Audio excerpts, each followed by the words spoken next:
una vida.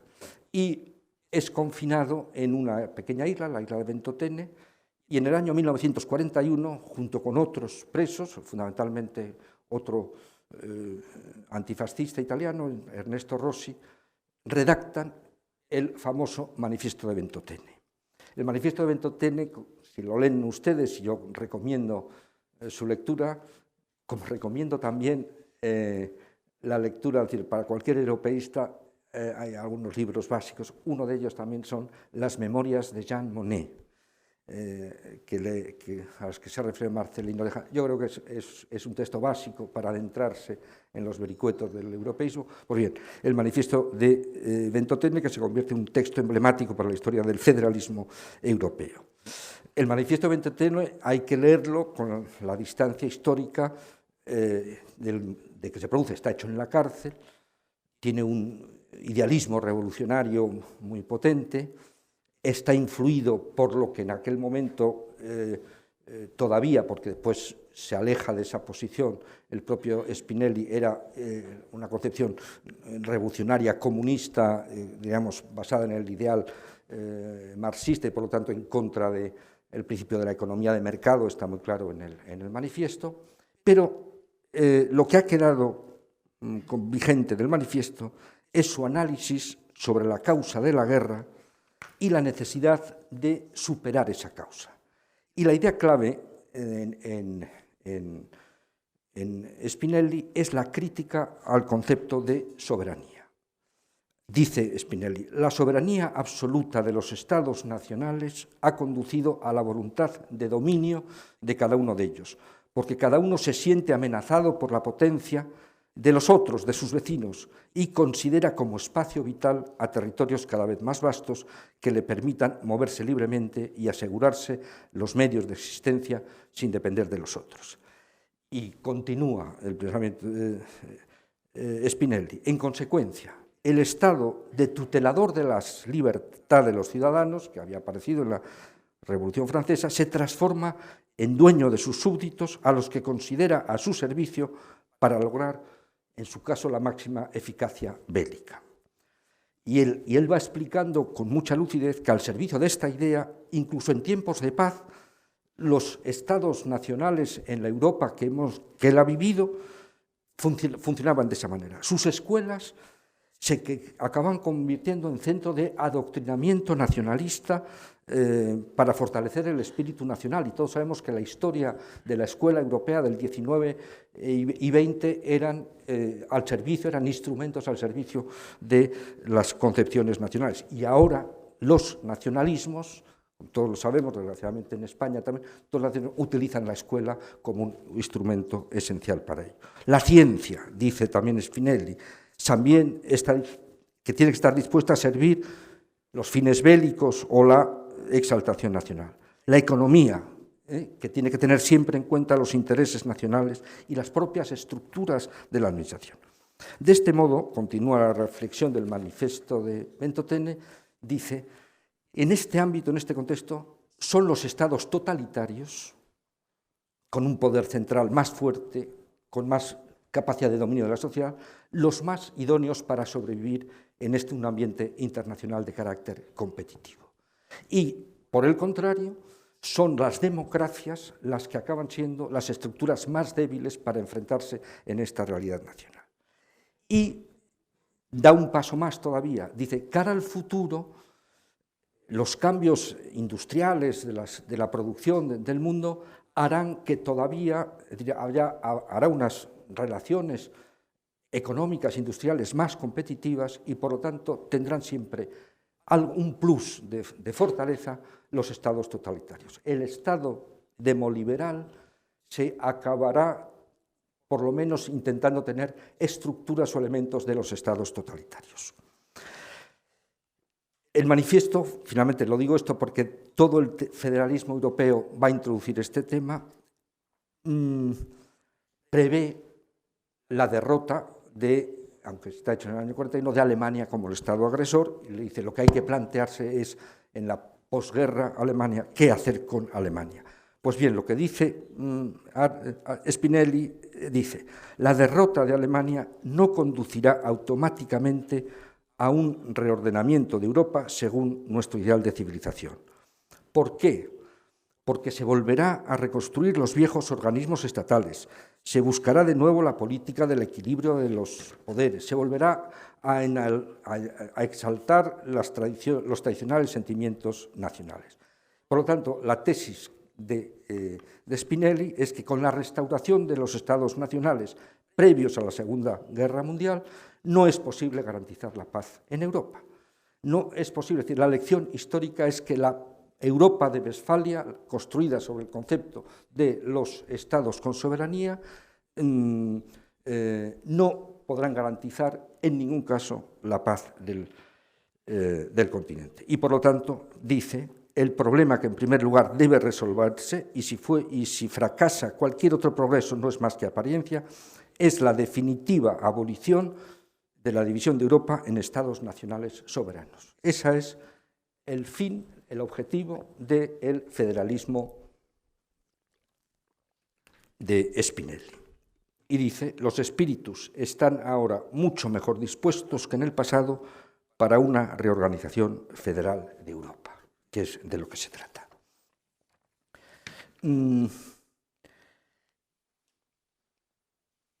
La segunda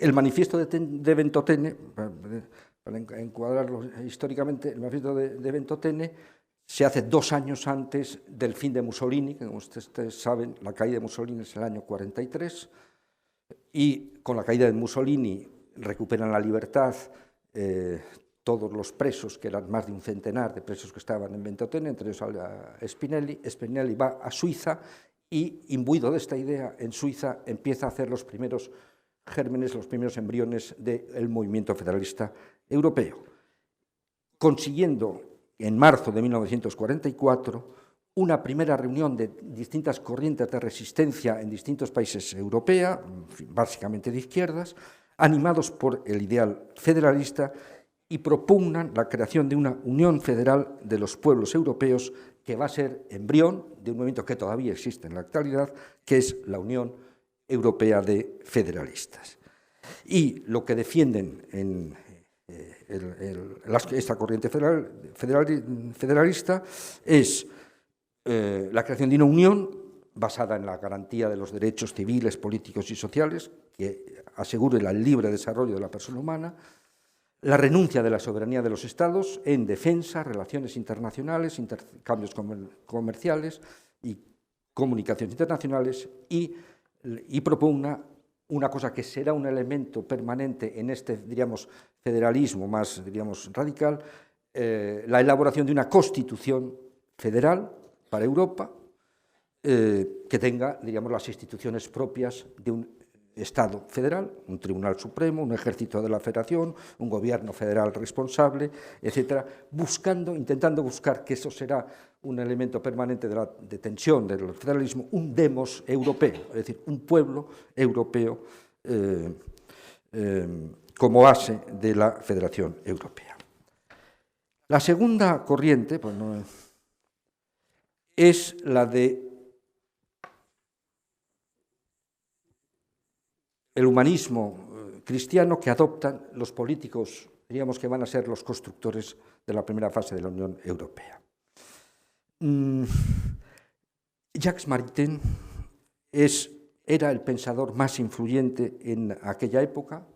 Precisamente dentro de unas semanas va a haber un curso en la Universidad Menéndez y Pelayo de Santander sobre el pensamiento de Maritain, porque su obra más importante, el Humanismo Integral, que se hace en el año 1936, es producto de unas conferencias que da en la entonces Universidad Internacional que había creado la Segunda República en Santander y que ahora es la Menéndez y Pelayo.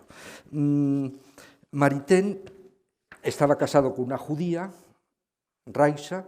Él era de familia protestante, se fascina por el pensamiento de Santo Tomás, se convierte al catolicismo y se hace un gran, diríamos, filósofo inscrito en la corriente tomista. Y cuando llega la Segunda Guerra Mundial, como es natural, él era muy antifascista, y estaba casado con una judía, huyen a Estados Unidos, y durante la Segunda Guerra Mundial en Estados Unidos se incorpora a la Francia libre que lidera de Gaulle, que por cierto, cuando se libera París en el año 1944, inmediatamente se crea el Estado francés, le nombra primer embajador francés ante la Santa Sede, y hace una tarea de reconciliación enormemente interesante. Maritain, en su magisterio que hace, sobre todo en Estados Unidos, a través de conferencias en la radio, etc., se plantea el tema de Europa. Y en el tema de Europa dice tres cosas que son, diríamos, decisivas o que influyen decisivamente en estos pensadores estos políticos a los que antes me he referido. Primero, que la posguerra debe de abordarse también desde un punto de vista moral para garantizar la paz del continente. Él lo llama una sanación espiritual de Europa, que exige dice él, algún tipo de arrepentimiento, sobre todo en los agresores que han originado tantos males. Fundamentalmente, a él se refiere a lo que él llama la reconstrucción moral del pueblo alemán. Dice, no es posible si no comienza por un acto interior de conciencia, confesando francamente para repudiarlo los crímenes contra la humanidad con la que han hecho. Y continúa, no es posible la construcción de la nueva Europa que queremos si a partir de esta sanación espiritual se produzca una reconciliación fundamentalmente, el francés está hablando de la reconciliación franco-alemana, que es la que se consagra, como ustedes saben, solemnemente en la Catedral de Reims en el año 1963, en la famosa ceremonia en la que Adenauer y de Gaulle, en este caso de Gaulle, proclaman, después de la firma un tratado, diríamos, que todavía intensifica las relaciones internas franco-alemán, esa reconciliación. La segunda contribución de Maritain dice que plantea el problema de la necesidad de una base cultural homogénea, aun reconociendo su diversidad, que sea capaz de poder dar los cimientos de una federación europea. Él cree que sin una base cultural homogénea no sería posible articular una integración de carácter federal. Para Maritain se plantean cuál es esta base cultural. Dicen, esta base cultural existe, se ha construido a lo largo de la historia europea. Está basada en la conjunción de la idea griega, hebrea y cristiana del hombre, con la aportación del derecho del civis romano. Esta idea es la del hombre, dice Maritain, dotado de razón y que posee una suprema dignidad. Europa, con diversas aportaciones, había elaborado un concepto de hombre que podría gozar del consenso, de la conciencia común de nuestros países, de la civilización occidental, dice. Y este tema será un tema que tiene que estar permanente en la preocupación del proyecto europeo. Y la tercera idea que aporta Maritain es el abrazo al federalismo como solución para la edificación de la nueva Europa. Lo plantea en 2 o 3 contribuciones, un artículo hacia una solución federal, Europa y la idea federal. Y es curioso porque en Maritain la idea de la solución federal está íntimamente unida a la idea de la solución alemana identificada con la solución europea. Dice Maritain, para llegar a una solución federal, tras la sangrienta liquidación de los sueños hitlerianos del espíritu prusiano, para llegar a una federación europea de la que forme parte la pluralidad de estados alemanes que tendrán que aceptar las limitaciones de su soberanía, serán necesarias profundas e incisivas transformaciones. Y dice a continuación: la tesis que sostengo es que una Europa federal es inconcebible sin una gran Alemania federal y que una Alemania federal es imposible sin una Europa federal. Estos dos aspectos de la idea federal aparecen inseparables. Y añade: una solución de tipo federal implica por parte de los Estados la eliminación de prerrogativas de su soberanía. Y, para terminar con Maritain, la última aportación es su combate, un combate con enorme vigor intelectual del concepto de soberanía.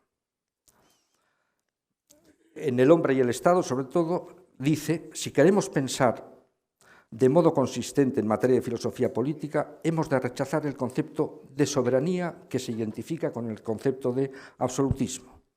El carácter absoluto del poder de la soberanía, según la concepción de Bodino, le hace ser un poder irresponsable.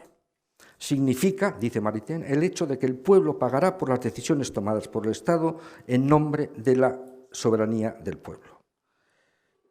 Y señala que hay una contradicción insalvable entre el concepto de soberanía y el poder, y un poder que sea de carácter democrático.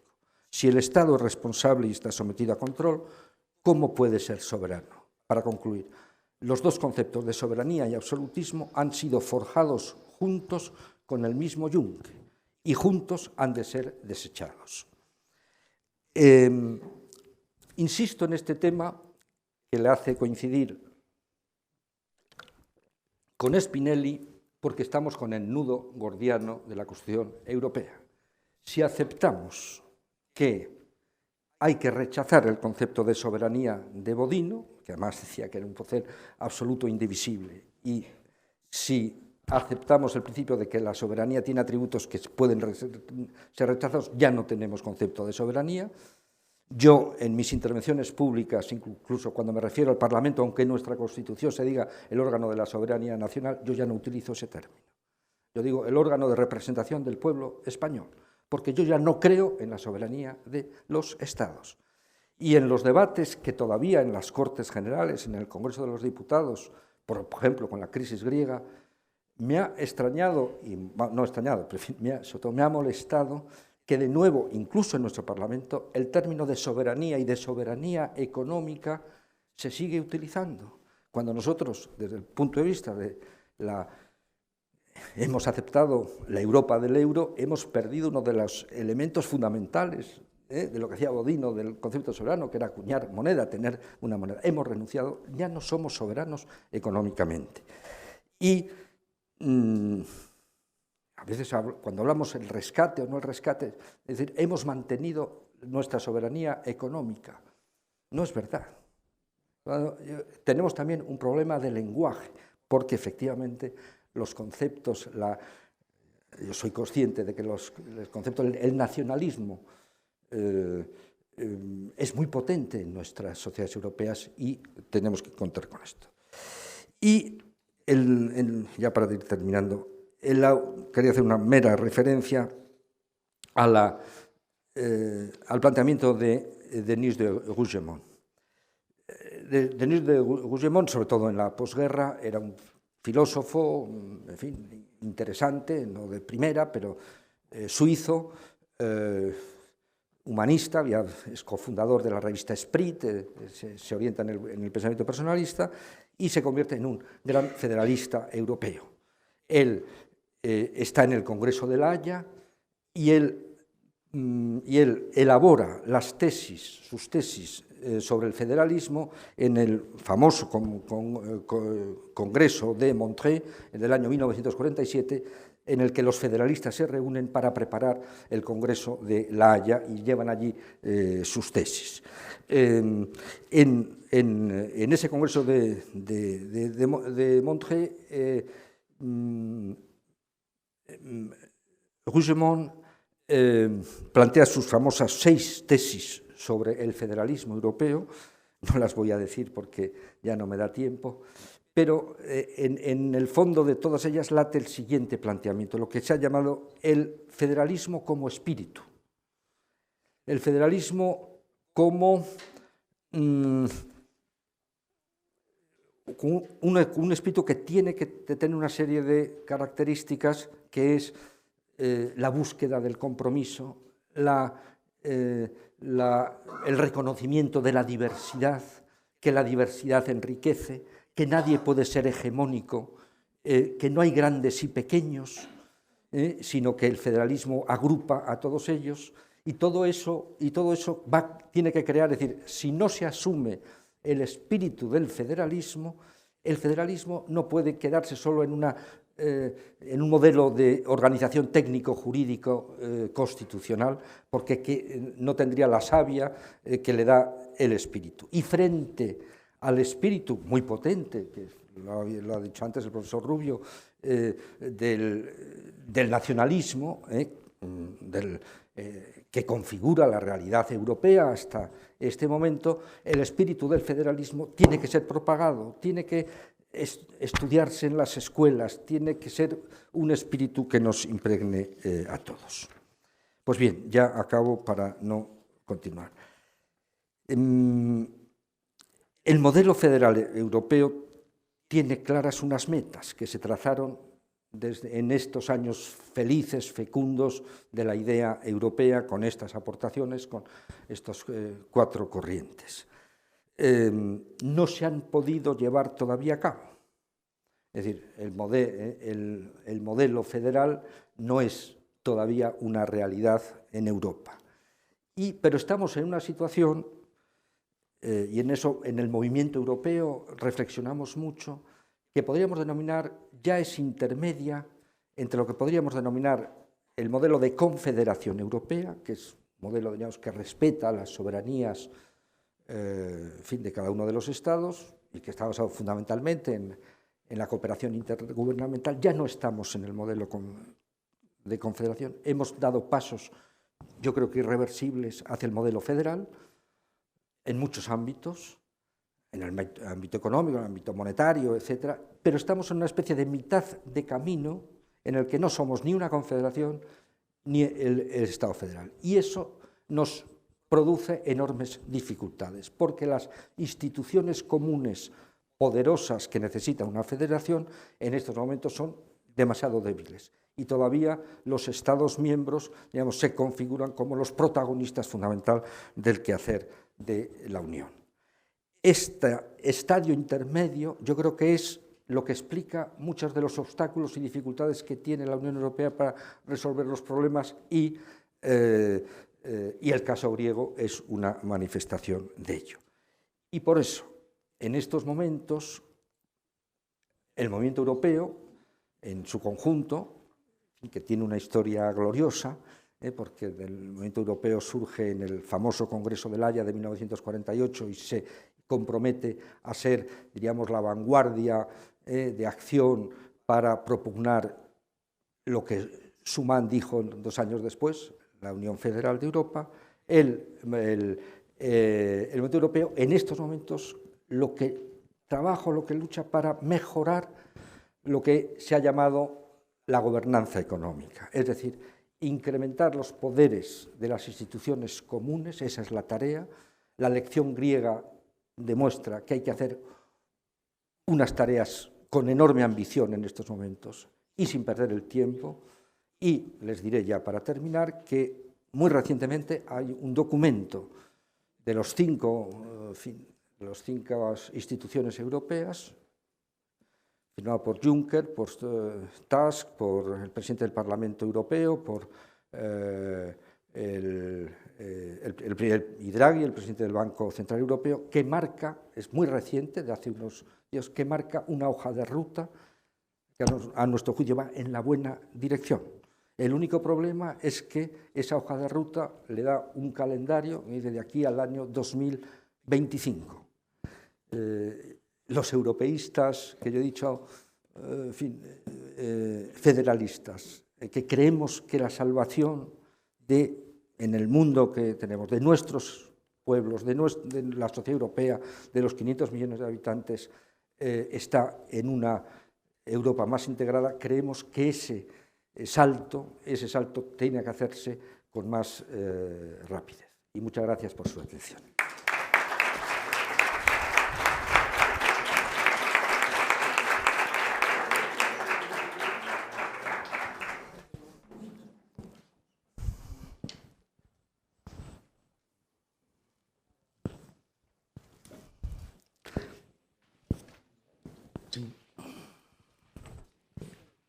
Vamos a comenzar el debate correspondiente a esta mesa. Tenemos un cuarto de hora y yo he visto 3 preguntas allí, aquí y ahí también 3. Y una cuarta pregunta, no sé si daría 5 como máximo. Por favor, precisión para que haya tiempo para responder. ¿Podrías comenzar por allí? Tú no tienes. Vale. El profesor Rubio no tiene... Micro.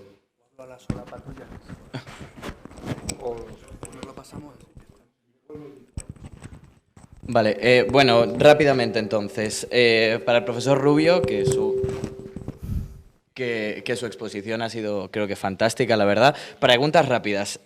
¿Sería posible entonces crear una nación europea al estilo que estaba, por ejemplo, hablando Mancini, con un demos europeo basado en la razón y no en la emoción, por la contraposición que estabas poniendo antes? Y verdaderamente merecería la pena, porque estamos viendo, por ejemplo, en Italia que sigue todavía teniendo problemas de división interna, ¿no? Entonces, si creáramos una nación europea con un demos europeo basado en la razón, a lo mejor no terminaría de ser todo totalmente estructurado, ¿no?, con el tiempo. Y en relación con esto, sí, esta tendencia a la fragmentación que estamos viendo en los países también si puede seguir adelante también en la perspectiva europea. Es decir, estamos viendo cómo partidos como el UKIP o los verdaderos finlandeses o el Partido Popular danés o el de Beppe Grillo están ya empezando a hablar como hablaban los griegos de los turcos. Es decir, salir del yugo europeo y poder volver a la libertad, ¿no? Exactamente lo que estabas comentando. Entonces, ¿cuál de las dos tendencias podría ser más posible para el futuro? Y pregunta rápida para Eugenio Nassarre con la cuestión del federalismo. ¿Es posible tener algún tipo de federalismo europeo cuando existe o cuando el Consejo Europeo y el Eurogrupo todavía tienen tanta fuerza? Es decir, cuando estamos viendo que son ellos quienes deciden sobre Grecia y no el Parlamento Europeo o la Comisión.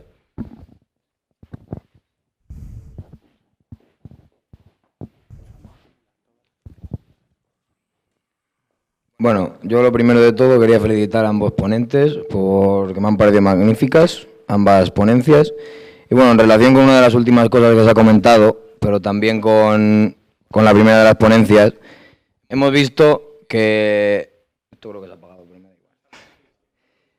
Hemos visto que la educación es un elemento fundamental para la creación de todos los nacionalismos que se están dando en Europa. Y yo quería preguntar si consideran que es posible una creación de un sentimiento de nacionalismo europeo utilizando la educación para ello, y si en ese caso lo consideran un paso previo necesario hacia un federalismo europeo. Sí, bueno, me llamó mucho la atención los puntos que trastoca la idea de nación, dicha por el profesor. No se oye. ¿Aló? Sí. Ajá, me llamó mucho la atención los puntos que tocó el profesor en cuanto a estas ideas que se contraponen en lo que es la idea de nación, y el que ha hecho estudios sobre medios de comunicación también al respecto, ¿no? Yo estoy en investigación aplicada a medios de comunicación y hemos hecho análisis de contenido en Europa en comparativo con América Latina, ¿no? Y la palabra populismo es algo que surge mucho. Los trastoca con los medios de comunicación. Y guiándome por el cuadro que usted acaba de dar, van hacia un lado o un otro según sea el caso, según ciertos tipos de intereses. Entonces mi pregunta va en función de eso. A nivel europeo, que me diga, ¿se ha encontrado algún trastoque de ese estilo en medios de comunicación con estos términos que van contra intereses encontrados? Y yo le voy a dar un ejemplo, por ejemplo, que he visto en el caso de América Latina. Por ejemplo, estamos hablando de que Bolivia se define como un Estado plurinacional. Entonces ahí estamos tocando muchos puntos de los que usted ha hablado que se contraponen ya a priori a esos términos de populismo en el cual se han hablado lo han querido igualar con nacionalismo en ciertos medios de comunicación y de hecho en las conferencias en torno a energía se habló sobre eso en cuanto a una mala prensa en gobiernos latinoamericanos para nacionalizar empresas españolas. Entonces, me gustaría que desarrollara un poquito más estos conceptos con respecto a estas variantes mediáticas. No le pido en el caso latinoamericano, porque no sé si lo he estudiado, pero en el caso europeo, que es el que los concierne aquí, porque sí ve un cierto paralelismo en cuanto a el uso de términos en medios de comunicación al respecto. Gracias.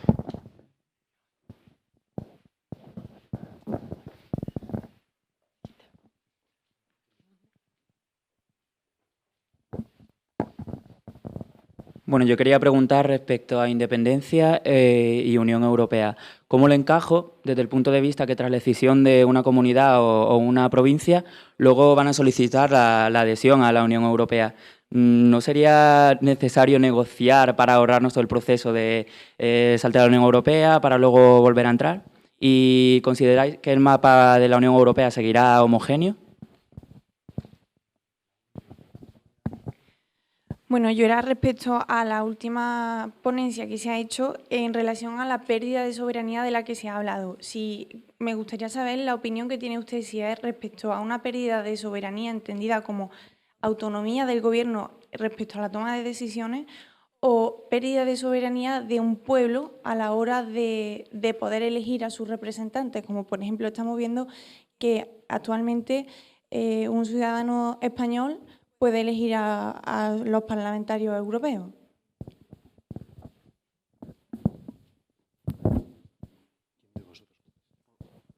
No sé por dónde empezar, porque ya casi podría dar una segunda conferencia sumando todos los trozos de las preguntas que se me han hecho. Por empezar por una de las cuestiones que me han sorprendido, me han llamado la atención, la cuestión del populismo. Creo, no lo sé, grabado ha quedado de todos modos, que yo no he utilizado la palabra populismo, quizá en ningún momento. Creo que es una palabra, ya es casi una opinión más que de profesor o de académico, de ciudadano. Creo, se me oye, ¿no? Creo que se está haciendo un uso mediático francamente interesado del término, es decir, los límites del concepto al que remite el término populismo pues son muy ambiguos, Normalmente es un adjetivo que está cargado de connotaciones, querámoslo o no, negativas y que se están aplicando a determinados casos de nacionalismos. Al caso griego, por ejemplo, y eso no quita que haya elementos populistas, pero que realmente se está circunscribiendo mucho a determinados movimientos nacionalistas que molestan, que hacen daño, que nos pueden gustar o no, independientemente, en otro plano. Pero creo que se están circunscribiendo de una manera muy interesada. De hecho, creo que ha sido hoy, si no recuerdo mal, en el pequeño rato que he tenido de ver la televisión antes de venir aquí, que precisamente para ilustrar cómo el término populista se utiliza de una manera muy interesada, que creo que el Partido Socialista ya ha empezado a utilizar, a calificar la última política del gobierno de Rajoy, consistente en reducir impuestos, dice que está aplicando ya una política populista de derechas, ¿no? Porque sería una reducción de impuestos que favorecería a determinados grupos sociales y tal. Es decir, que el término populismo tenemos que tener bastante cuidado a la hora de aplicarlo, sobre todo en un ámbito académico, porque es potencialmente muy peligroso. Y como usted dice, efectivamente, en América Latina, los casos que no conozco de primera mano, pero el caso de Bolivia, el caso de Venezuela, por ejemplo, pues tienden a calificarse como populistas, cuando muchos de los ingredientes que contiene el discurso de esos líderes, a los que yo no voy a defender, por supuesto, pero muchos de los elementos que contiene el discurso de esos líderes no son tan dispares, tan distintos, tan lejanos de muchos de otros líderes más, vamos a decir, en la retórica europea, respetables que están aquí con nosotros. Entonces, yo creo que con el discurso, con el populismo, un término mediáticamente muy explosivo y que con el cual los académicos tenemos que tener bastante cuidado. No sé si me preguntaba también,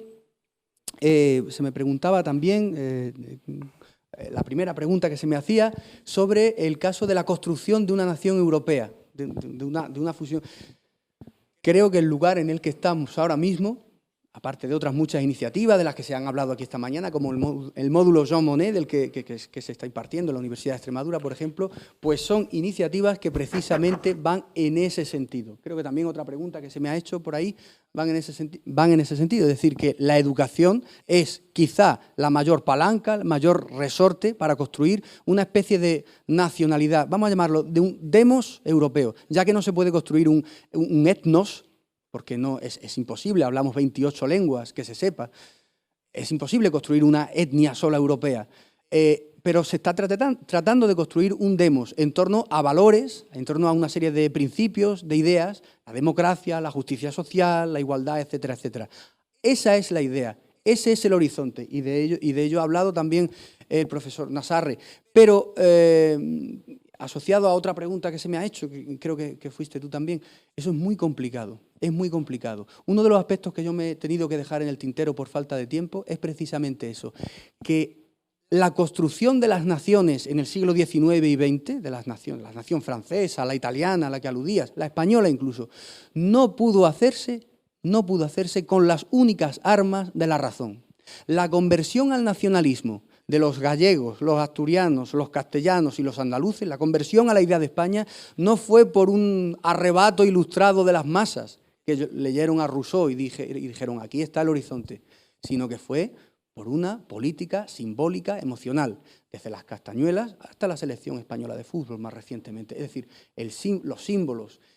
Y claro, esos símbolos son muy difíciles de construir en Europa. Europa creo que solo alude, y porque solo puede hacerlo, a símbolos, no a símbolos, sino a conceptos abstractos, políticos, la ciudadanía. Entonces, ese es uno de los grandes retos y una de las grandes dificultades, que la ciudadanía se está construyendo solo en virtud de criterios abstractos, vamos a decir más intelectuales, pero luego la raza, la tierra, los muertos, y eso que decían los nacionalistas franceses, Barrés, la nación es tener un cementerio en común. Europa no tiene ningún cementerio en común, tiene muchos distintos. El de Srebrenica, del que se hablaba el otro día, el alemán, el francés, etcétera, etcétera. Y esa es la gran dificultad con la que se encuentra Europa y que trata de compensar con acciones como esta en la que estamos aquí. No sé si tenía más preguntas o casi que por...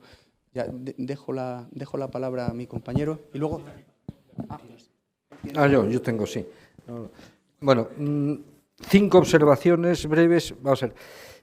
En relación con el tema de la nación europea, me gustaría decir algo. Yo creo que el conjunto de corrientes federalistas y la idea de una Europa federal no exige la elaboración de una nación europea. Yo creo que no es necesario, y yo diría no es conveniente. Precisamente el federalismo lo que cree es que se puede albergar un espacio de convivencia que tiene elementos, en fin, de lo que es un Estado, porque va a tener asumidas poderes que pertenecen a la antigua soberanía de los Estados, para mantener la convivencia de ese espacio sin necesitar, diríamos, dar ese paso de esa identificación, unificación en el que hemos basado el concepto del nacionalismo. Segundo, efectivamente, el paso que hay que dar en los próximos años, aun reconociendo los pasos que se han dado, es un fortalecimiento de las instituciones comunes de la Federación o de la Unión, como se llame. El Parlamento Europeo, la Comisión. Pero bueno, el Consejo Europeo también hay que considerarlo como una institución o como un órgano de la Unión, diríamos que es perfectamente compatible con el modelo de Estado federal, una especie de Senado o como se quiera llamar. Tercero, me interesa mucho decir que efectivamente Europa en el siglo XIX y XX ha tenido un problema desgraciado con los planteamientos de la educación al servicio de los nacionalismos que parten de, como todos ustedes saben, de los discursos a la nación alemana de Fichte, el famoso discurso 10º, en el que dice la educación es la única que construirá el alma alemana y hay que construir el alma alemana. Y los estados siguen siendo muy celosos de las competencias en materia educativa, porque como bien sabe nuestro amigo Fonseca,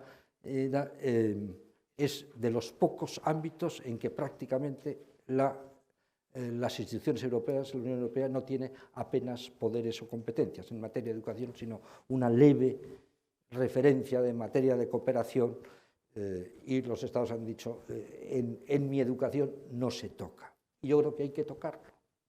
Y yo creo que es de las reformas que hay que hacer. Hay que tener una presencia mayor de la Unión Europea, de las instituciones europeas en materia educativa. Tenemos que proponernos, yo lo he propuesto hasta ahora con escaso éxito, no se ha podido traducir en nuestros programas educativos. Tiene que haber una historia de Europa, de la civilización europea, tiene que haber, diríamos, una mayor europeización de nuestro sistema educativo. Y en la tercera y cuarta planteamiento yo creo que se puede resumir en un... el tema de la independencia de los nacionalismos y la Unión Europea. Bueno, jurídicamente el problema está clarísimo. Si unilateralmente una parte de un Estado miembro de la Unión Europea se independiza, consigue la independencia, que no sea por acuerdo, automáticamente deja de pertenecer a la Unión Europea por los tratados. Eso está perfectamente delimitado, eso lo saben los independentistas de Cataluña perfectamente, aunque, digamos, intenten con argumentos falaces superar esa dificultad que tiene para el nacionalismo europeo. Y la última, la última cuestión, yo creo que es muy importante lo que ha planteado nuestra amiga. Dice, bueno, sobre la pérdida de la soberanía de un pueblo, quiere decir que está como sometido a algo ajeno, a algo extraño. Yo creo que este es el gran miedo que hace frenar la construcción europea.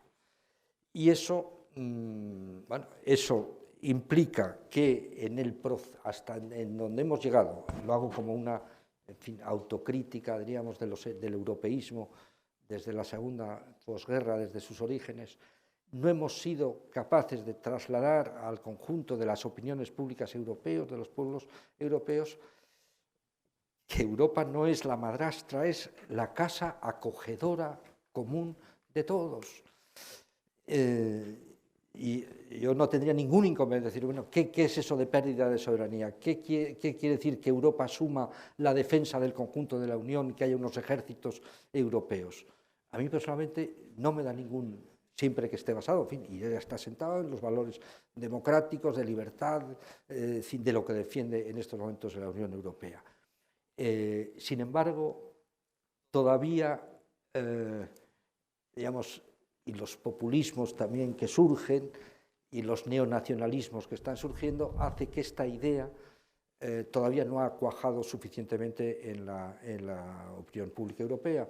Y el europeísmo, una de las cosas que tiene que hacer, y, en fin, y todas las cátedras, Jean Monnet, etcétera, es hacer pedagogía en favor de esta idea que yo creo que es decisiva para dar los pasos que quedan para el ideal federal en los que soñaron los padres fundadores. Muchas gracias. Tenemos que dar por terminado el debate para que pueda procederse a la segunda sesión con un retraso que lamentamos. Es en función del interés de los temas.